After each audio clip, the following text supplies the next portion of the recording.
बिस्मिल्लाहिर्रहमानिर्रहीम। Dear students and viewers, अस्सलाम वालेकुम। अगर आप मेरे चैनल पर नए हैं या अभी तक चैनल सब्सक्राइब नहीं किया तो अपने इस चैनल को सब्सक्राइब कर लें ताकि आपको मेरे लेक्चर्स के नोटिफिकेशंस पर वक्त मिल सकें और आप इससे इस्तेफ़ादा कर सकें। आइए एक्सरसाइज 3.8 शुरू करते हैं। इस एक्सरसाइज का क्वेश्चन नंबर 1 हम देखेंगे आज। इस क्वेश्चन का जो फर्स्ट पार्ट है उसमें और बल्कि बाकी तमाम पार्ट्स में हमें कहा गया check that y equal to cx minus 1 is the solution of the differential equation x dy over dx equal to 1 plus Y.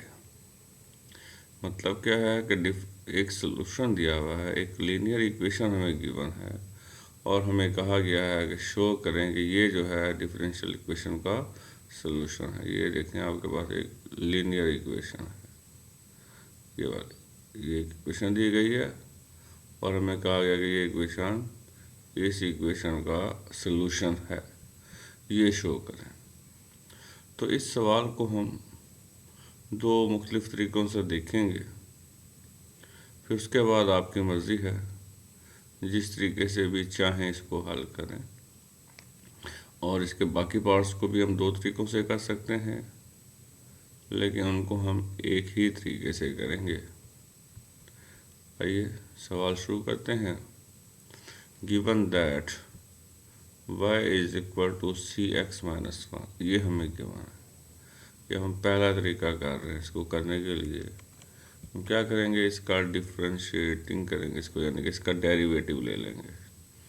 Differentiating with respect to x on both sides we get, यानी कि equation 1 का हम derivative ले रहे हैं तो y का derivative हो गया dy बाई डी एक्स।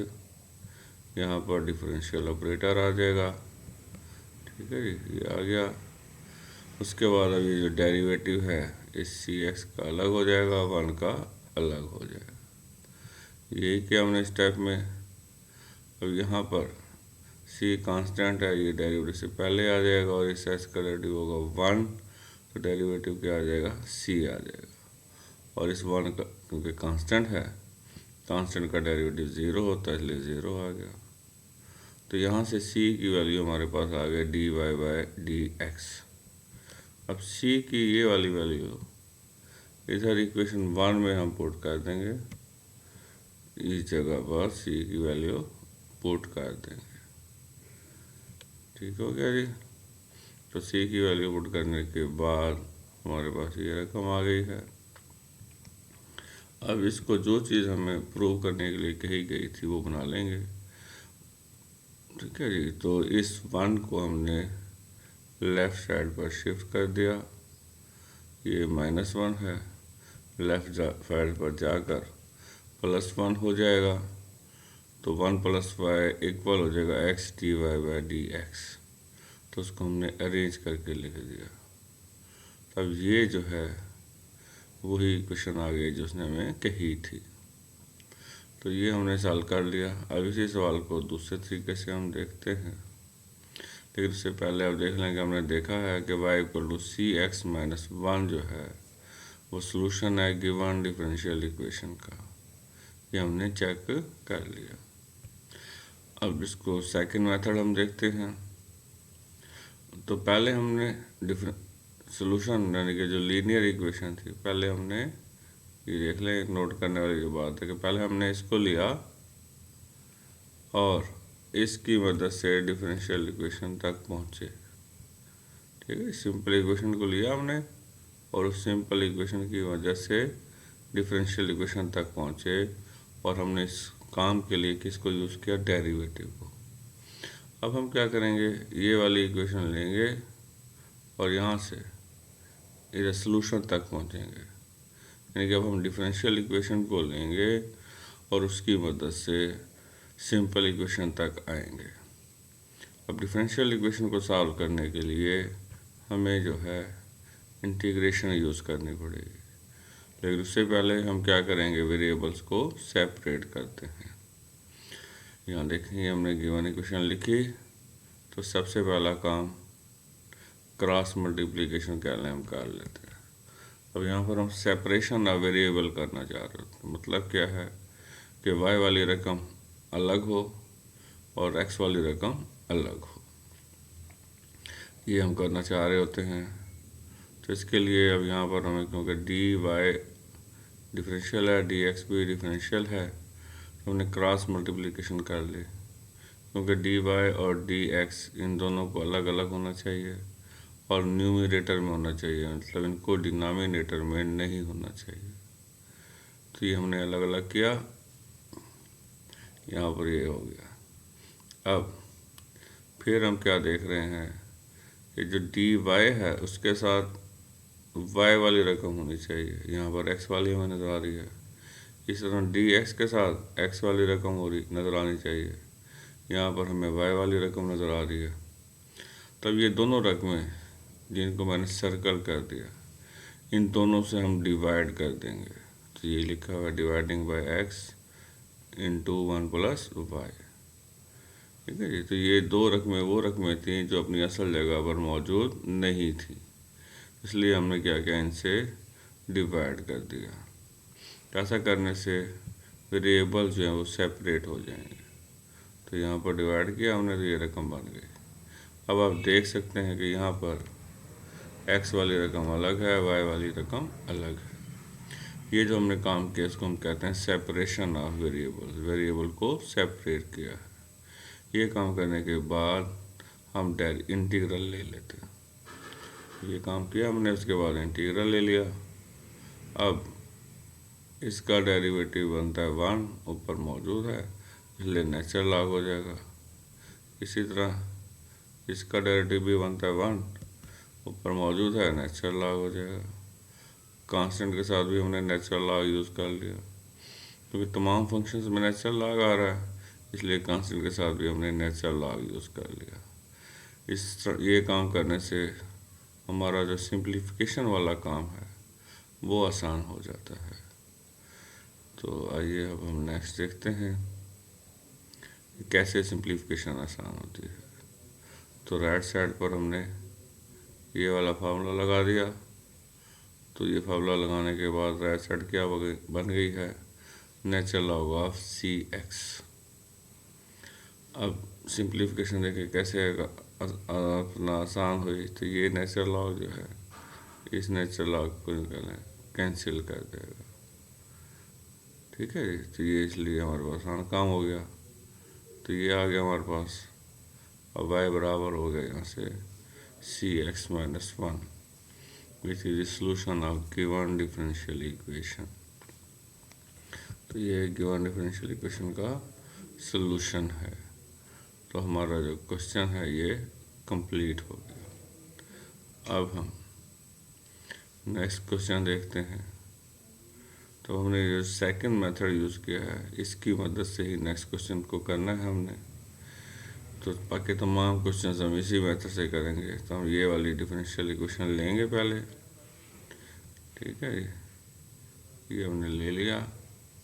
उसके बाद y वाली रकम को एक तरफ करना होता है, x वाली रकम को एक तरफ। तो फिलहाल हमारे पास dy बाई dx वाली रकम लेफ्ट साइड पर, बाकी राइट साइड पर। इसको राइट साइड पर ले गए, ठीक है जी, 1 आ गया राइट साइड पर। उसके बाद वही क्रॉस मल्टीप्लिकेशन कर ली ताकि ये वाला dx न्यूमिनेटर में आ जाए, इस वक्त डिनोमिनेटर में मौजूद है। ये कर लिया। अब y के साथ y वाली रकम होनी चाहिए। तो ये रकम ऐसी है जो y के साथ नहीं होनी चाहिए, इसलिए इससे हम क्या करेंगे, डिवाइड कर देंगे। इससे हमने डिवाइड किया तो हमारे पास ये रकम बन गई है। अब इस रकम में आप देख सकते हैं कि x वाली रकम अलग है, y वाली रकम अलग है। इसका मतलब है सेपरेशन ऑफ वेरिएबल का जो प्रोसेस है वो मुकम्मल हो गया। अब हम इसको इंटीग्रेट कर लेंगे। तो इस स्टेप में हमने इंटीग्रेट किया, ठीक है जी। तो अब लेफ्ट साइड पर हमने देखना है अभी कौन सा रूल इंटीग्रेशन का अप्लाई हो सकता है, या राइट साइड पर कौन सा हो सकता है। तो लेफ्ट साइड पर हमने देखा इसका इंटीग्रल अलग हो सकता है, 1 का अलग हो सकता है। और राइट साइड पर ये जो इंटीग्रेंड है इसको पावर की शक्ल में लिख सकते हैं। पावर नीचे मौजूद है, उसको ऊपर ले जाएंगे तो नेगेटिव हो जाएगी। अब यहाँ पर पावर रूल लगाया हमने, तो ये रकम इंटीग्रल उसका आ गया, वाई का इंटीग्रल हो गया वाई स्क्वायर बाय 2, 1 का इंटीग्रल वाई हो गया। ये पावर रूल लग गया। पावर रूल के मुताबिक पावर में +1 करते हैं और जो भी न्यू पावर बनती है उससे डिवाइड कर देते हैं। तो अब हम इसको सिंप्लीफाई करेंगे। पावर क्या होगी, -2 + 1 -1 आ जाएगा। तो यही हमने यहाँ पर -1 लिखा है, नीचे भी -1 आ गया और लेफ्ट साइड पर ये 2 जो है 2 से कैंसिल हो गया। तो हमारे पास ये इक्वेशन बन गई है। और इसका मतलब क्या हुआ कि हमने गिवन डिफरेंशियल इक्वेशन का जो सॉल्यूशन है वो फाइंड कर लिया है। तो ये हमारा क्वेश्चन कंप्लीट हो गया। अब हम नेक्स्ट क्वेश्चन देखते हैं। तो इस क्वेश्चन में ये सॉल्यूशन है और ये डिफरेंशियल इक्वेशन है।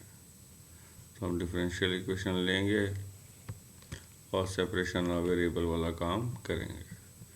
तो ये रकम dy/dx के अलावा है, तो इसको राइट साइड पर ले जाएंगे, dy/dx वाली रकम लेफ्ट साइड पर। पहला काम तो यही होता है, ये हमने कर लिया।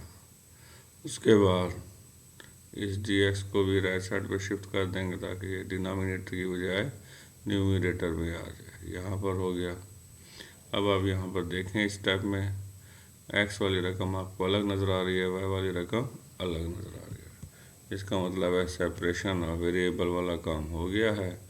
अब हम इंटीग्रेट करेंगे। सॉरी जी, तो ये इंटीग्रेट किया हमने।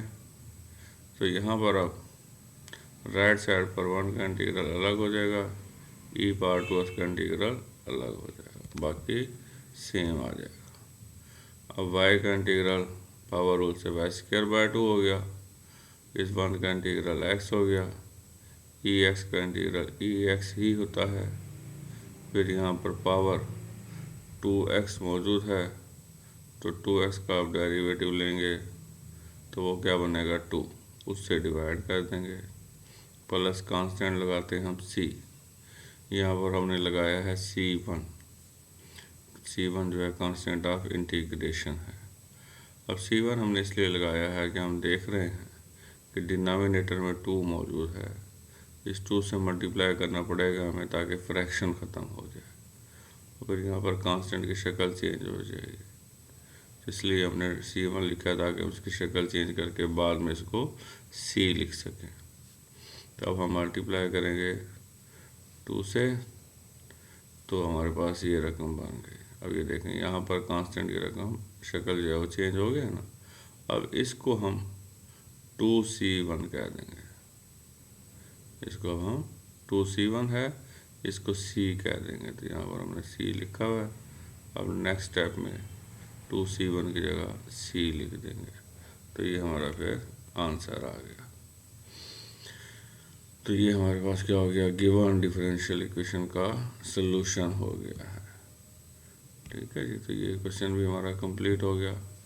अब नेक्स्ट ये डिफरेंशियल इक्वेशन है, इसको हमने लिया,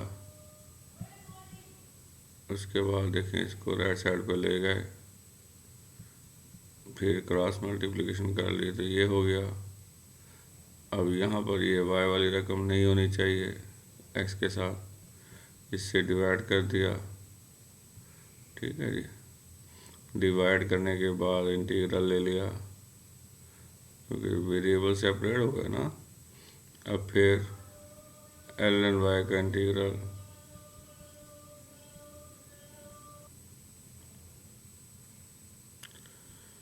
तो लेफ्ट साइड पर ln y मौजूद है, ln y का इंटीग्रल क्या हो जाएगा, सॉरी 1/y मौजूद है लेफ्ट साइड पर, तो 1/y का इंटीग्रल क्या हो जाएगा ln y। और यहाँ पर हमने पावर रूल लगाना है, तो ये x²/2 बन जाएगा। ये 2 से 2 कैंसिल हो गया, और फिर प्लस c की बजाय हमने ln c लिख दिया। मकसद यही है कि सिंप्लीफिकेशन का काम सिंपल हो जाए। ये करने के बाद ln c को लेफ़्ट साइड पर ले आए। अब log का ये रूल अप्लाई कर दिया हमने, तो ये लेफ़्ट साइड चेंज हो गई इस रूल के मुताबिक। अब इस स्टेप में क्या हुआ है, ये वाला स्टेप अब नोट करने वाला है। इस स्टेप में क्या हुआ है कि हमें log नज़र नहीं आ रहा है इस स्टेप में। तो ये जो log है, जब हम इसको यहाँ से ख़त्म करेंगे तो राइट साइड पर जो रकम लिखी है वो बेस की पावर बन जाएगी। नेचुरल लॉग की बेस e होती है, तो इसलिए लेफ़्ट साइड पर लॉग ख़त्म हो जाएगा और राइट साइड वाली रकम बेस यानी कि e की पावर बन जाएगी, क्योंकि नेचुरल लॉग की बेस e होती है। तो ये हमारा क्वेश्चन कंप्लीट हो गया और ये गिवन डिफरेंशियल इक्वेशन का सलूशन हमने हासिल कर लिया। अब इसका लास्ट पार्ट, तो ये एक डिफरेंशियल इक्वेशन है, इसको हम लेते हैं।